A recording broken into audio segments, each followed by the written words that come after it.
Hi guys, welcome back to another episode of Sin and Tonic. This week's story is that of Dennis Nilsen. This guy murdered at least 12 young men and boys. Let's go. Let's rewind for a minute. We won't sit here long. As a young man, young teenager, this is when it became apparent to Nilsen, that he was gay. This was back in the day, and being gay or anything other than normal it wasn't like it is now, where things are much more open. His early adolescence and things like that were peppered with these moments of exploration into his sexuality, and it must be really difficult, especially back in the day when things like that weren't talked about or it was wrong, and you would probably be frightened to have those feelings. And this is all just speculation, I'm guessing. Anyhow, there were incidences where he'd fondled with his own sister and brother, and wasn't really sure whether he was bisexual, because he was very confused, it sounds like. You must excuse me, the sauna's been on because it's actually snowing here. Ugh. Normally everything stops when it snows, but I was like, no, I'm filming, but I need some heat in my life. His father was nowhere to be seen. He was a Norwegian soldier, and he sort of like dipped in and out, and his mother only had like 3 children whenever this Norwegian soldier was like around, and they got married, and then he'd go off again and come back again, and then they got divorced, his parents.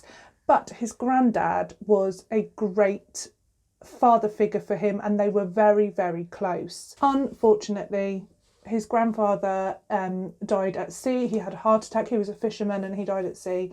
And this very close and safe relationship was no more. And after this, it seems like he just sort of went into a bit of a decline. He wasn't happy at all, and it was all very sad. He sort of retreated into himself, paired with the fact that then when he entered puberty, he started to realise that he was gay. All of these things sort of mounted up, and he started to live very much in a fantasy world. From what I could gather, the fact that his sexuality was so oppressed by himself, he didn't want to come out. He was keeping that all to himself, and it was very suppressed. Because of that, this fantasy world developed where he would be having sexual relations with men, but the men were often unconscious, and this led on to his fantasy where the men that he would be sexual with were dead. And it does fascinate me. It does fascinate me, the brain, and how the suppression of his sexuality created this fantasy world. And also, when he was younger, when he did have sexual contact with his sister and his brother, they were both sleeping. He never acted on his sexuality in a physical way other than when people were asleep, and with his siblings.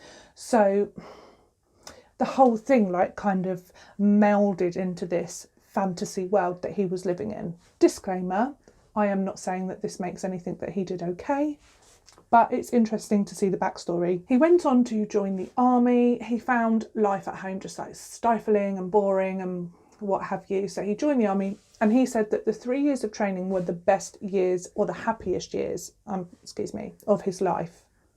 So he really enjoyed that.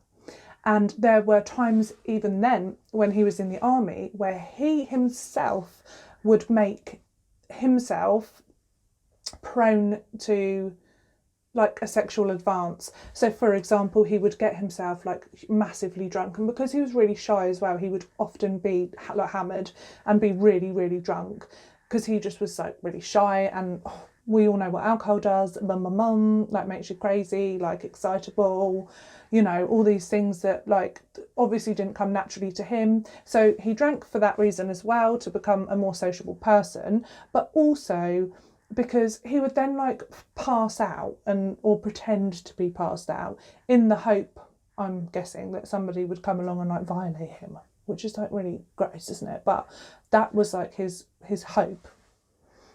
when you read into the backstory of him, it just really, really strongly comes across that he was just so, this is just my opinion, but this is how it comes across when you read about him, that he had this, like, so much hidden about him and so much shame. You just feel like saying, oh, you know, come on, like, just be yourself, come out of your shell and live your life like that.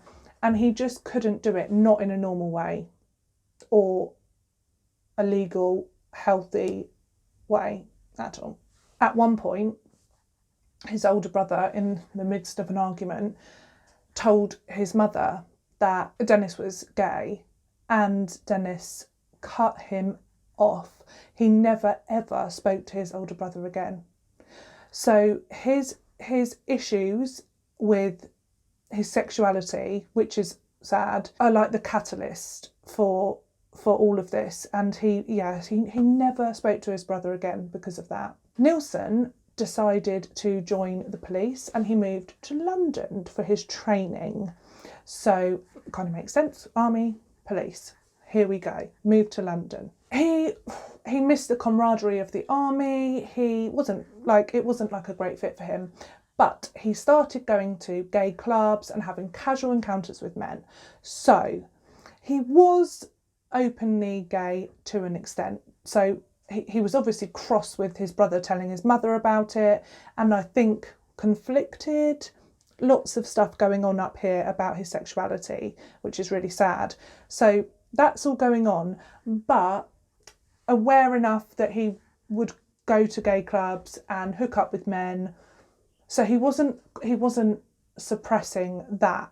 He wasn't suppressing it to that extent. I think at this point now, it's more a muddle in his mind. Again, speculation. He wanted a relationship. He didn't want these casual encounters. He wanted a relationship, which I think, because of the muddles in his mind, I think that is where this all unravels. He decided that the police force was at odds with his personal lifestyle. That was his own opinion. So then he became a security guard, and it continued to have sexual encounters with men. And then in 1975, he moved into Melrose Avenue. He met a man called David Callahan. I think I've said that correctly. And they started this kind of weird, they moved in together as like roomies, I suppose, flatmates, and had an odd, like, well, they got into a relationship, but it was a bit odd from what I could gather. They found each other attractive, but they didn't often have sex. They lived together, but then they would sleep in separate rooms. And over the course of 3 years, they would just like, kind of like, they weren't like, well, I mean, what, it was all a bit confusing, it's, you know. And then they would also eventually just go on to like bring casual partners home as well. So they weren't really, it was like odd. So again, I don't think that like really helped his mind. And then they had a big argument in like 1977. So they'd lived together for 2 years and had this odd thing going on. And then they had this huge argument, and then Nilsen asked Dave to leave. He was like, no, go. And Dave wasn't like really earning much money. I think Dennis, Nilsen, he was earning all the money. So he was like, can you just get out of town? So he kicked him out. However, later on, Dave, good old Dave, he told the police that actually I left. He didn't kick me out, I left. Excuse me. So who knows, whatever, he's gone. He's not living there anymore. Melrose Avenue, he's not there. And then over the course of like another year, 18 months, he has like a few relationships, and then they all fail. And it gets to the point where he just feels like, and this was what he said to the police, that he, or investigators, that he felt unfit to live with. You know, he was in a mess and he was just depressed. He was drinking a lot. His drinking got more intense. He was drinking in the evenings. He did loads of work and overtime. And it sounds like at this point his life was at a real low. Between 1978 and 1983, this is when it gets spicy. Because, yeah, he just basically murdered at least 12 young men and boys, and attempted to murder 7 more. What? In 1983, he admitted to killing 15 people. That's what he admitted to in 1983. So what happened? The majority of his victims were homeless. All of the murders took place within his flats. The two places he lived in Melrose first, and then he moved, and then he committed more murders at the other address as well.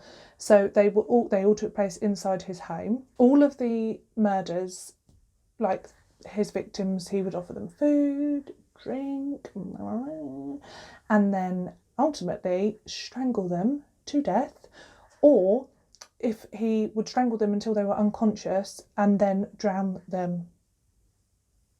That gets me. That's horrible. And then the murders took on like a ritualistic style after this point. So once they were dead, he would bathe their bodies, he would then clothe them, and then he would like live with them. So he would just have this poor victim's body sat in a chair or what have you. He didn't just stop there. He didn't just live with the bodies. He, like, you know, pleasured himself looking at them. Apparently with 6 of the bodies there was sexual contact, but he said never penetration. Uncomfortable. Moving on. Nilsen's first victim was 14-year-old Stephen Holmes. Now he met Stephen Holmes he was trying to buy alcohol unsuccessfully, and they went back to Nilsen's flat and just got steaming drunk. So they got massively drunk together and like literally sort of drunk into a stupor and went to sleep. And on waking, Nilsen says that he just saw Stephen asleep and started to caress him, and he just thought, I don't want him to wake up, because if he wakes up he's going to leave. Yeah. So he took a necktie and he strangled poor Stephen, and then he drowned him in a bucket of water. Bit heavy, isn't it? Sorry. Then he caressed his body and he waited for rigor mortis to like subside so that he could put his body under the floorboards in the flat. So he wrapped the body and put the body under the floorboards of Melrose flat, and his body was there for 8 months. Excuse this, but gets grimmer. So then a week later he was a bit curious about the body. I'm not laughing. He was curious about the body, and so he took him out from under the floorboards, Stephen's body, and had a look, basically, out of just morbid curiosity, I think. Took him out, had a look. He noticed that he was like grubby because I think of being under the floor. So he washed his body and then, well, ultimately put him back. But this is where I want to be angry. Think I am. On the 11th of October in 1979, he met a student in a pub called Andrew Ho and got him back to the flat, whatever, and then tried to strangle him, and he got away. So he's just tried to strangle this lad. He's got away and he's gone to the police. Good boy. They question Nilsen, and then the lad decides not to press charges. I mean, okay, I know that there's like rules and stuff, but second person that was, and then goes on to kill at least 12 or 11 more. Great. 2 months later, he meets another student, a Canadian student called Kenneth Ockenden. And Ockenden wasn't as lucky as Ho. He invites this young man back to his flat for some more drinks and some food and stuff like that, because they've been at a pub. And then he ends up strangling Ockenden with headphone wires while Ockenden is listening to music. That's awful. After he's strangled Kenneth, he takes the headphones and carries on listening to the music. Just like that. This time, Nilsen goes out and buys a Polaroid camera, and he takes pictures of Kenneth in really suggestive poses, and then he puts the body of Kenneth over him, it's like spread eagle over him, while he watches some telly. And then he wraps Kenneth in plastic and pops Kenneth under the floorboards as well. So this is his go-to method of storing his victims. Over the next 4 weeks, he would remove him from the floorboards and pop him in a chair next to him, and they'd watch telly and Dennis would have a beer. It's just bizarre, isn't it? I can't get my head around this one. Lonely, so he's getting these... Nilsen's third victim was Martin Duffy. He was only 16 years old.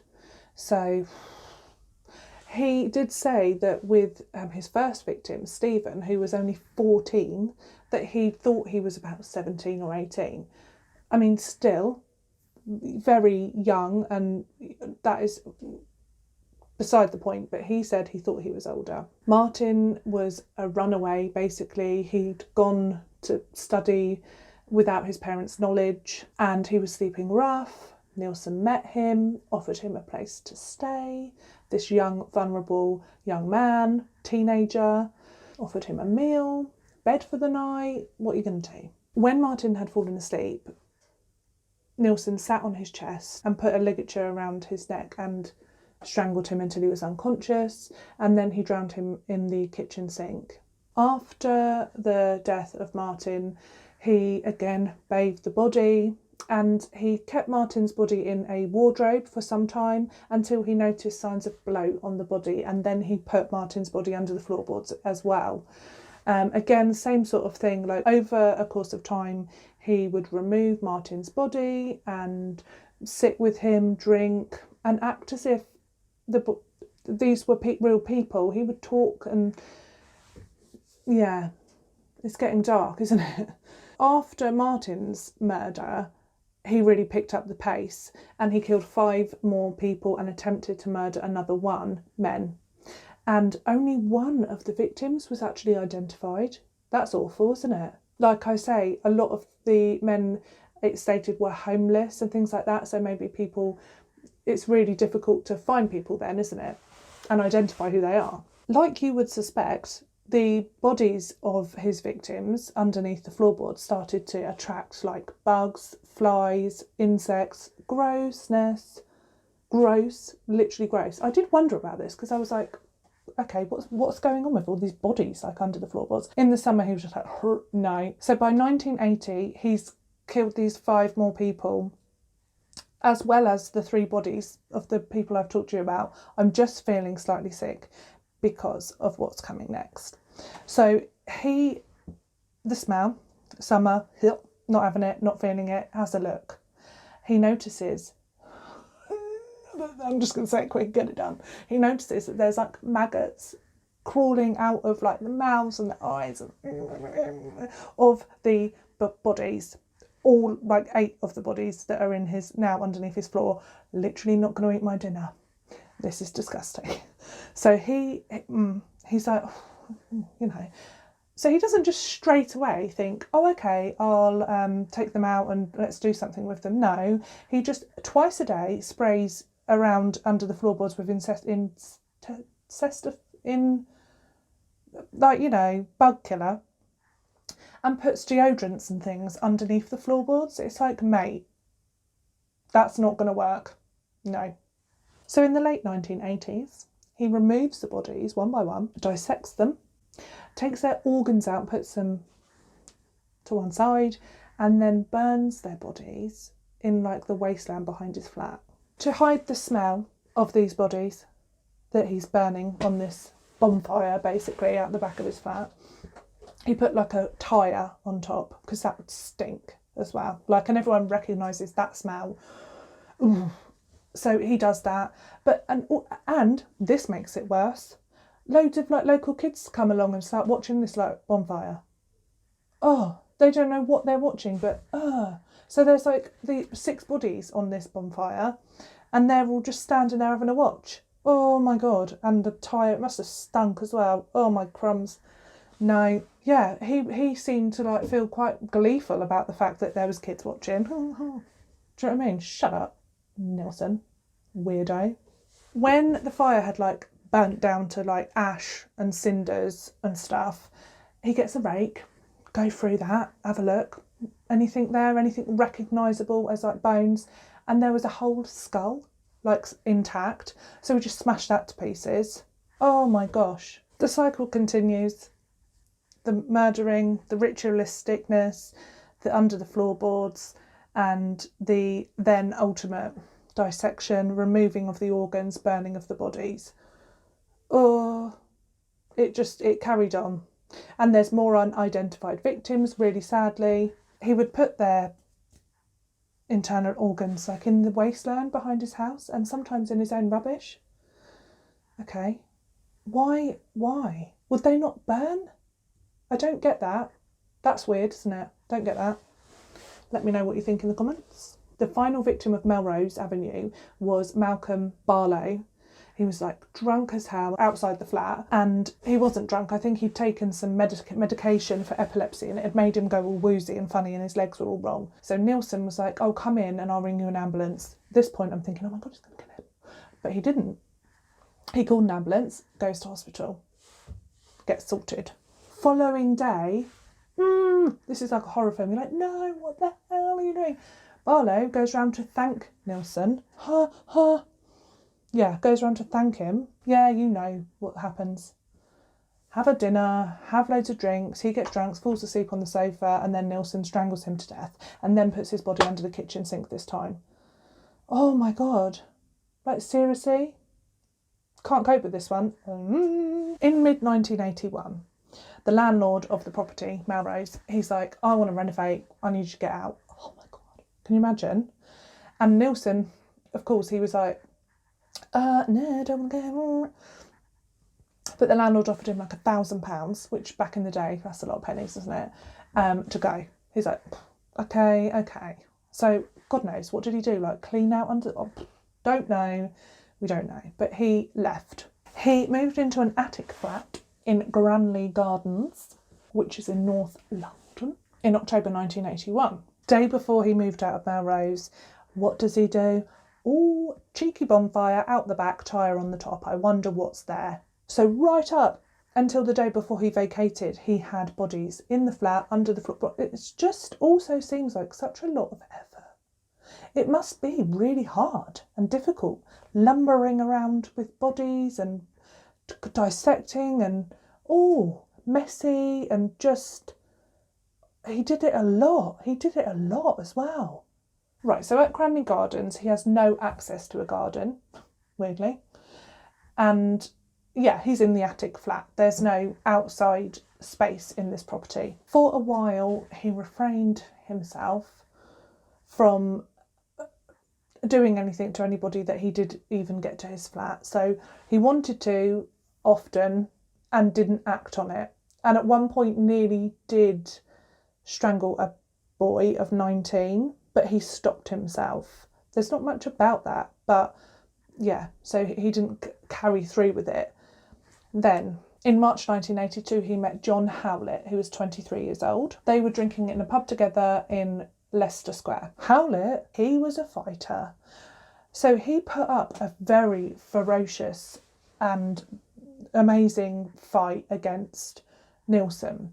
Nilsen did the same thing, plied him with alcohol, watched a film, blah, blah, blah, waited till he'd gone to sleep, tried to strangle him, and he didn't just go down easy. And he strangled Nilsen back to the point where for weeks afterwards, Nilsen had these marks of strangulation around his own neck. Serves you right. However, 3 occasions Nilsen tried to kill Howlett, and he kept on coming like back to life and keep breathing again. So it just was not working, and like it really shook him up because he was like, he thought like, I'm going to get overpowered here.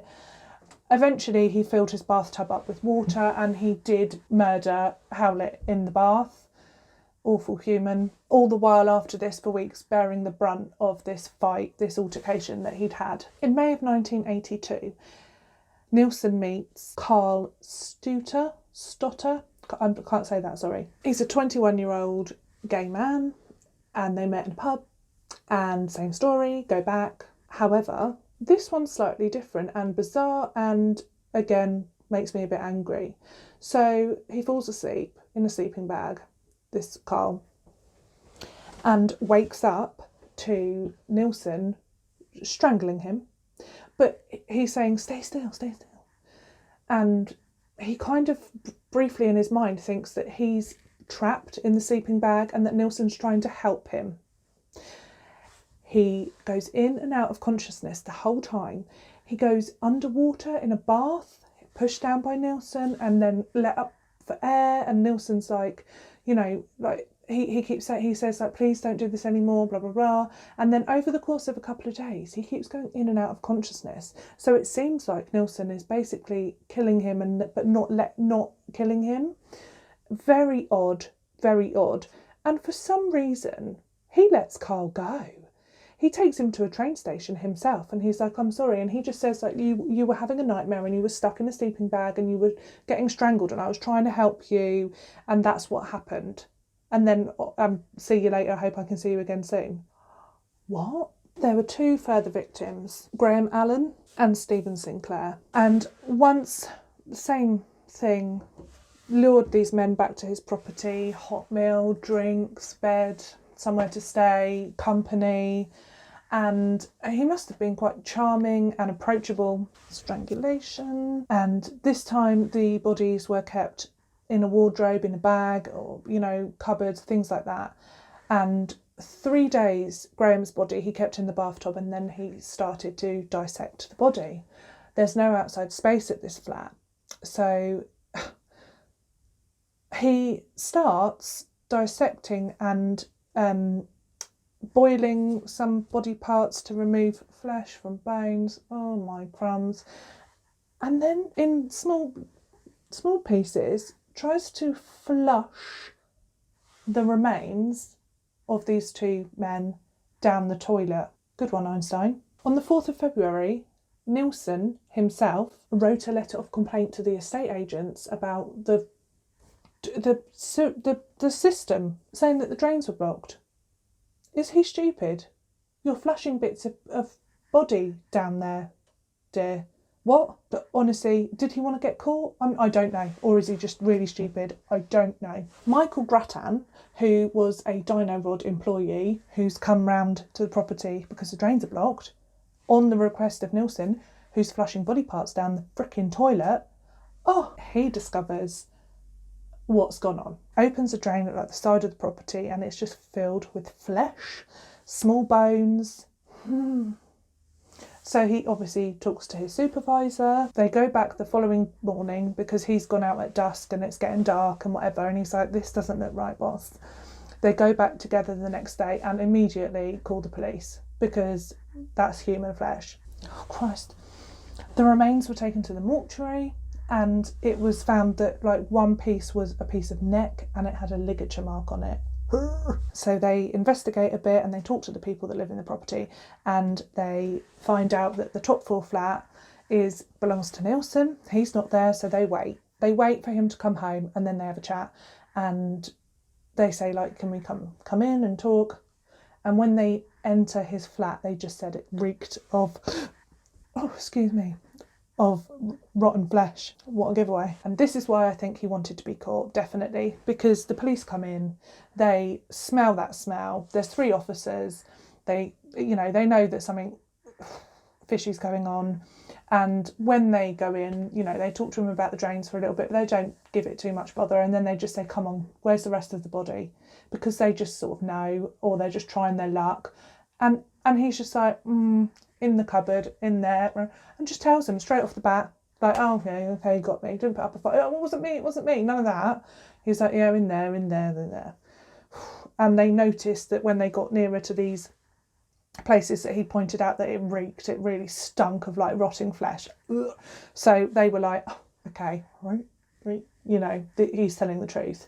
And then they like start to talk to him about it, and he just says something like, I want to get this off my chest, but not here at the police station. So he's just like, and that's what makes me think he contacted the estate agents about these blocked drains. Also, there's no outside space in this flat. It's almost like, he was going to get caught eventually, wasn't he? Because what was he going to do with these bodies?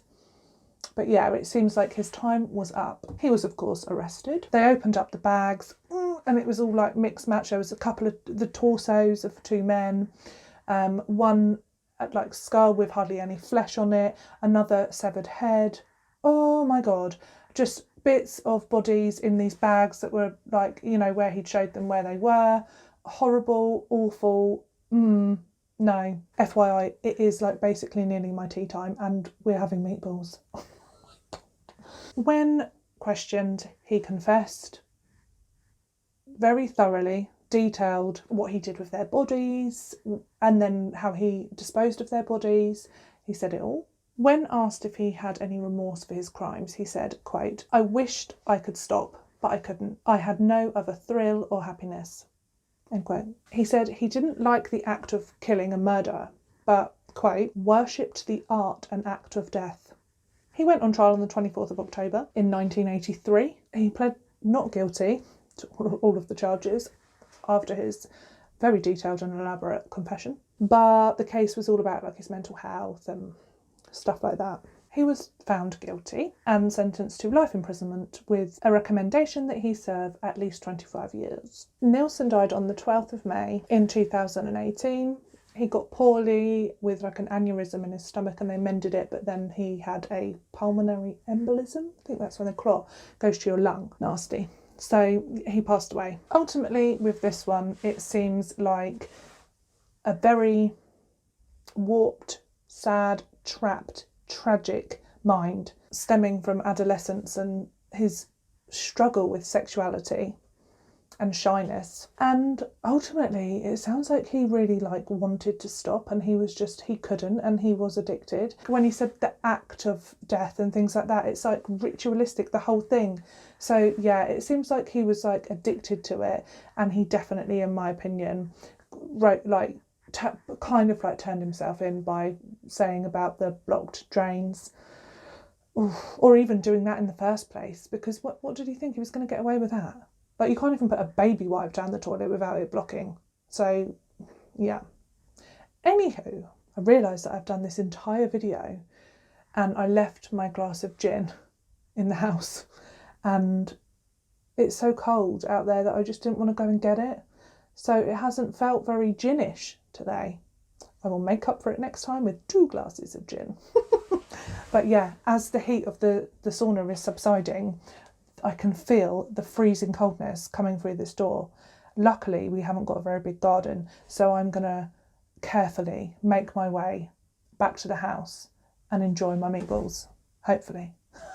Thank you so much for joining me today for another episode of Sin and Tonic. I hope you will join me next week for another true crime story and 2 glasses of gin. Promise. Right. See you later. Bye.